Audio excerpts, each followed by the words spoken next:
Hey everybody, what's going on? It is James here, and I wanted to sit down this morning and shoot a video.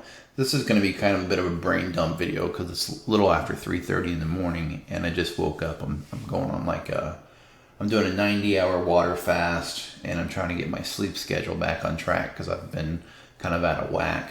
My bipolar's been running amok here lately, and not the negative side of it, the positive side, the mania side, where I've got tons and tons of energy and I'm doing a million things, and it's good and productivity wise, but it's really bad for my health because my sleep gets all out of whack and everything else. So I've been doing this 3-day water fasting for about a month now to try to get my health kind of reset.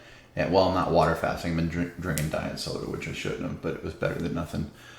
So I started a 90-hour water fast last night at 9 o'clock, where I won't do anything but take in water for the next 90 hours.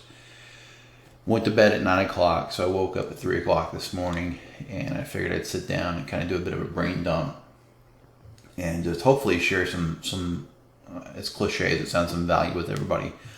So I don't know what I'm going to cover in this video, just being totally honest. It's going to be wherever my random 3 o'clock in the morning brain takes me. So first things first, one thing I did want to say is every once in a while I get asked about this. It's not real common, but people do ask me occasionally, like, what does your trade setup look like? I've tried a lot of different trade setups as far as desks go. I bought this special stand that held four 27-inch monitors. Absolutely hated it. It was like this big square. Didn't like that. I tried a single monitor, didn't like that. I tried two monitors, didn't like that. I bought a 42 or 46 inch, I can't remember the inch now, it's 40 something inch. Like $600 and something monitor, not a TV, but an actual monitor for the computer. It's on the wall behind me. I thought it would be great because it had this software that came with it that let me put like 6 equal sized windows on it. And so I thought, well, that'd be perfect, you know. Didn't like that at all. Unfortunately, it was kind of a bit of a waste of money. So now I just use it to play video games on once in a great while. Eventually, what I settled on was this setup on this picture. This is a picture from just a couple days ago. And this is what my trade setup looks like, and I'm really happy with this. So you can see the microphone off to the side that swings in, so like when I'm doing videos, it's boom right there. It's a standing and sitting desk, so it goes up and down. You can see the controls on the lower right hand side of the picture there, and that way I'm not sitting all the time, because sitting is bad for you.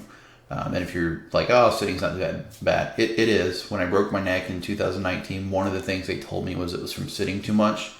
Basically I had really bad posture. I hunched over a lot, and the curve in my neck, I actually took, you have a curve in your neck.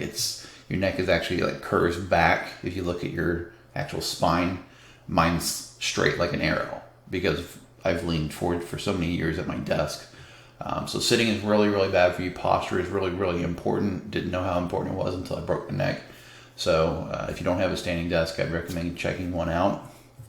But it's standing up for 8 to 12 hours a day is hard to do, and also not good for you. So that's why I have one that goes up and down. But as far as the trading stuff goes, a couple things I'll share with you. This keyboard is wired. This mouse is wired. And if you're wondering why, it's because one time I was in a trade and my batteries died right in the middle of the trade, and it started to go against me before I got a stop loss in, and I lost a bunch of money looking for batteries so that I could put batteries in my mouse. So after that, I went out and bought wired keyboard and wired mouse, which it's a little annoying at first, but once you get used to it, it's no big deal. So those are both wired, so that's a tip for you. If you're trading with serious amounts of money, you may consider ditching the the convenience of cordless for something a little more reliable. And as far as the monitors go, this is how I trade. Okay, now other people do different things, but this is what works for me. So typically I will put a chart on the left-hand side and the right-hand side. I don't like multiple charts where it's like small and all that crap. I don't like that at all. I'll put a chart on the left. I'll put a chart on the right. And then because trading is more about waiting than it is actually doing anything, right? Most of the time you're just literally waiting for a setup. So then on the center, I will normally have my trade software. So like if I'm trading stocks, it'll be Thinkorswim. If I'm trading crypto, then it'll be whatever exchange I'm on. If I'm trading Forex, it'll be whatever, it'll be Oanda, which is where I trade Forex at. And so I'll have that in the center, but I'll have it minimized. And then I'll usually have something else full size Once in a great while, it's Netflix. I don't watch a lot of Netflix anymore, or Hulu or something like that. I've got all the streaming services.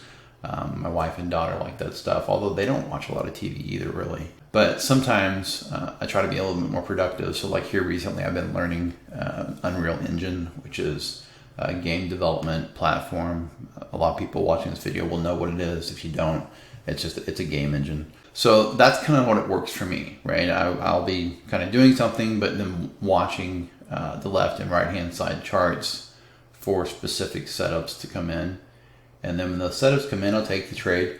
I'll minimize the software, whatever it is that I'm using, and then I'll just keep an eye on the charts. The one thing I found with trading is it doesn't do me good to watch the software, because like if you're on Bybit, it'll tell you you're up this much, you're down this much. If you're on Thinkorswim, it's got a thing, it tells you, you're up this much, you're down this much. Oanda has the same thing, and that actually messes with me mentally. It jacks with my brain when I start seeing it, and they're all the same. It's green when you're in the positive and red when you're in the negative. And let's say that you have a trade, just for easy math and to stay consistent. Let's say you have a trade where you're trying to make $1,000, okay, or maybe you're risking $1,000. So you're trying to make 3,000, 3-to-1, and you're up $1,500. Well, if you're sitting there staring at it and you're up 1,500 and all of a sudden it's 1,400, 1,300, 1,200, 1,100, you're much more likely to just close the trade without even thinking about what you're doing, without even looking at the chart and saying, should I be getting out or should I be staying in? Your brain will start to almost panic because your money's going down, and you'll just, I gotta get out of the trade, and you'll go close it. And half the time, if you do that and then you look at the chart, you'll be like, oh my God, it was a pullback in an uptrend. Why did I just sell the dip? Or if you're in a short, you'll end up buying the rip in a downtrend and closing your position early because you see that money starting to go backwards. It's a huge issue. I don't know what it does. I don't know why it works that way. And again, maybe it's just me. But for me, I cannot watch the P&L when I'm in a trade. If I do, it completely wrecks my trade management. I have to watch the chart and just completely divorce myself from the concept of money. It's not about the money. It's about what does the chart look like. If I'm in a long and it's still trending up, I want to stay in the trade. If I'm in a short and it's trending down, I want to stay in the trade. Doesn't matter if it starts to pull back against me or whatever. As long as the trend is still intact, I want to stay in that trade. So for me, I can't watch the P&L, and when I do, I find it, and it doesn't matter whether it's a big trade, a small trade, a medium trade. It doesn't matter. It's always the same effect. So like when I trade with Forex, I don't trade with the same size in Forex that I trade with in crypto and stocks. And mainly just because I don't have near as much money on my Forex account, so I can't trade with the same size. With Forex, I only get 30x leverage on most pairs, and I don't want to keep a lot of money on a Forex site because I just don't do enough trading to make it worthwhile. It doesn't matter. It doesn't matter. It's the same thing. If I watch the P&L, it screws me up. So there's a tip for you. Hopefully you guys get something out of that.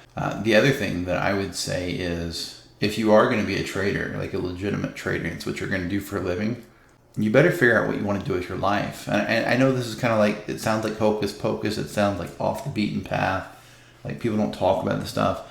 But I'm telling you, one of the hardest things about trading is you have so much free time that if you don't know what you want to do with yourself, it can be pretty mentally disturbing. And you got to find hobbies and passions and things that you want to do with that free time. For me, I really like teaching. And that's why I do a lot of the teaching that I do and stuff. It really helps to fill the time for me and helps to kind of give me something to do, because a lot of times you're only going to be trading a couple hours a day, right? And the rest of the time, you're not going to know what to do with yourself. Like if you really get to the point where you're supporting yourself with trading, you end up having a massive amount of free time. And I talk to friends all the time.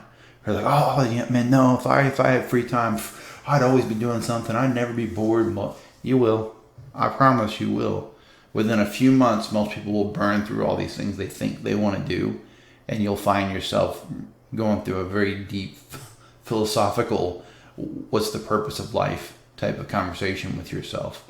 But you will absolutely start to go nuts if you don't figure out something to do with yourself. You'll end up developing an addiction, whether it's to food, which was what I did, or drugs, which I used to be a drug addict. I've been sober for 19 years, or alcohol, or whatever it is. You'll find some addiction.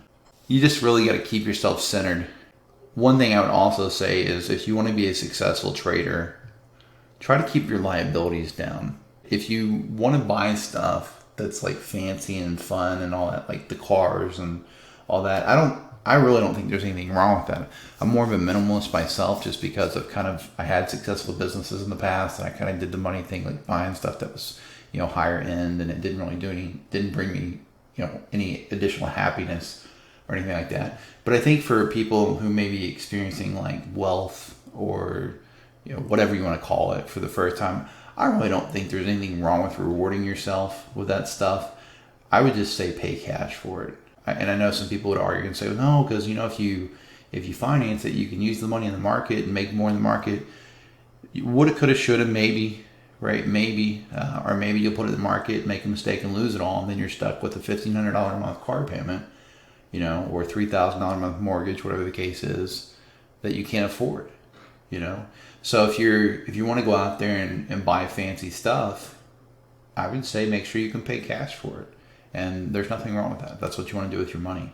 I don't think you need to invest every free dollar you have, because then what's the point? Okay, great. You're building up this massive nest egg for the future. And what are you going to do then with it? Are you going to be 70 years old and go out and buy yourself a Lamborghini, or, a Corvette, or whatever it is you're wanting to buy? I mean, I guess you could, but you're probably going to be kind of over it by that point. So I'm a big believer in do the things that make you happy. If buying a Corvette or a Ferrari or whatever it is makes you happy and you can do it, by all means, go out and do it, right? If that's what makes you happy, and again, if you can afford it, and not just, hey, I can barely squeeze by this car payment. I mean, you can pay cash for it. You can afford the maintenance on it. You can afford the oil changes on it. But just realize that you want to keep your liabilities low. So I told this to my Discord the other day. I could go work at Best Buy and pay all of my bills. No problem. Literally. I saw this thing at Best Buy the other day. They're hiring $15 an hour. I would live good on $15 an hour. And people are like, no. Or they say, well, what's your wife do? Well, my wife was a stay-at-home mom for 14 years. My wife just recently, a few months ago, late last year, she lost both of her parents in a very short span, unfortunately. And she was having some serious depression issues. She was at home a lot without a lot to do. And so she was like, I think I'm going to get a job. And I was like, okay, that's cool. So she works part-time at a gas station. That's what she does. And she loves it. She doesn't have to. She wants to. She loves it. So she works part-time. And first she worked part-time at Hobby Lobby, which actually paid better than the gas station, but she hated it. So she quit there. And she went to work at a local gas station, and she loves it. So nope, don't have a sugar mama paying my bills, right? But yeah, I mean, for me, keeping those liabilities low like that has made a big impact on my life, because they didn't used to be low. When I had my business and I was like a full-time entrepreneur and making really good money as an entrepreneur and stuff, right? And we did live a more expensive lifestyle. And what I found out was none of it really mattered at all. So keeping your liabilities low will help you tremendously, because then there's less stress to make money. And if you're not stressing about making money, it makes trading easier because you think more clearly. I've only got to win a couple trades a month, so I'm not forced to take trades. Now, that being said, the irony is I did the math the other day, and I averaged over the last 5 years, roughly 6 trades a day, 30 days a month, 365 days a year. So I used to do a lot of over trading, and that comes down quite a bit. Anymore, I'll do, I don't know that I was over trading that much. I guess anymore, I'll do anywhere from 3 to 5 trades a day. Yesterday, I did 4 Forex trades, 3 stock trades, and I don't think I did any crypto trades. So I guess I did 7 trades yesterday, but yeah, just, I wanted to sit down and do this video because it's just stuff nobody talks about, right? That's really what it is. And I always end my YouTube videos with some guy sitting in a spare bedroom. That's like no bullshit. If you look at this picture, those walls are pink and purple. And that's because the room that I use for an office is actually the same room that used to be my daughter's bedroom when she was little. I just never have bothered to repaint it. I bought paint several months ago and I just haven't got around to it. So, how's that for some clout? I don't have my big New York City office with my big, window view of the Manhattan or whatever. No, I'm sitting in a spare bedroom. It is what it is. It works. It works for me. I got a window behind me.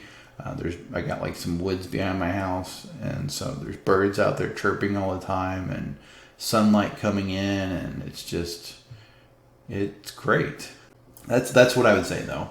Find a place you're going to be comfortable. Find a place you can get set up with the number of monitors that works for you. Keep your liabilities low, and maybe find something to do while you're waiting for trades, so that you're not over trading and getting into trades that you have no business getting into, right? Because most of the time when you lose trades, if you're pretty good at this stuff, what you'll find is you probably never should have been in the trade in the first place. You were just bored. I don't know how long the video is, so I don't want to ramble too long, and I don't really want to talk about a bunch of charts, but I just want to leave you guys with some tips, some real world tips that you don't get, you don't see this talked about a whole lot. So anyway, there's the video. Hopefully you guys enjoyed it. It's 4 o'clock now, so apparently I've been rambling a while, so I'll wrap up there. Please make sure to give the video a thumbs up and subscribe to the channel if you haven't already. And of course, don't forget to check the description for links where you can join one of my trading classes if you'd like to do that. You can also join my Patreon down there for just $17 a month. All that being said, please remember, I'm some guy sitting in a spare bedroom, so nothing in the video is financial advice. Nothing in the video is trade advice. You should always go out and do your own due diligence and seek out professional financial advice from a licensed financial advisor before making any type of investment in cryptocurrency, the stock market, precious metals, forex, or any other tradable asset. This is James with Crypto Common Sense, reminding you to please trade safe, and I'll talk to you soon.